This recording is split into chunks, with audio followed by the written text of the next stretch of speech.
Assalamualaikum warahmatullahi wabarakatuh, and today we will be presenting our analysis on student performance analysis, and we'll be focusing on predictive data analytics and data pre-processing. So this is our group members, Nur Aina Shafiqa, Jasmine, and Ines Umairah. So for introduction, student engagement is critical for academic success, especially with the rise of online learning. In this study, we focus on factors like study habits, attendance, demographics, and participation in extracurricular activities. By applying descriptive statistics and data preprocessing, we prepare a clean dataset suitable for predictive modeling and visualization. So this is our dataset overview. Our dataset consists of 500 students' records collected from Kaggle. It contains both numeric columns like age, study, hours per week, attendance rate, and GPA, and categorical columns such as gender, major, and year level. Understanding this column was the first step in our analysis.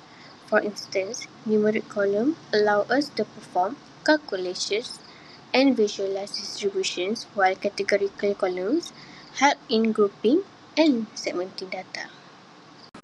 Next, for the data loading and initial exploration, we imported the dataset into Python using pandas and displayed a sample of the records. This step helped us check the column names, variable, types, and sample values. During this initial exploration, we noticed some missing values: 2 in study hours per week, 1 in GPA, and 2 in attendance rate, which required cleaning before further analysis. Now, for the data cleaning and outlier handling. Data cleaning was crucial. Missing values can distort statistics like mean and median. It is affect visualization and introduce bias. We use mean imputation to fill missing numeric values. For example, the missing attendance rate for one student was replaced with the mean of the other student. This is to ensure consistency. Outliers were identified in study hours per week and attendance rate using box plots, which help us decide on further preprocessing steps. For the descriptive statistics and distributions, before preprocessing, we examine the distributions. Age was mostly between 18 and 24. Study hours were slightly skewed towards lower values, while GPA was roughly normal with a slight right skew. Attendance rate ranged mostly from 60 to 90%, with some low outliers. This visualization gives us insights into student behavior and help identify patterns that could affect management and performance.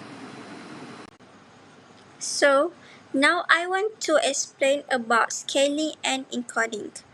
To ensure fair comparison and effective analysis, we standardize numeric columns like age, GPA, and attendance rate.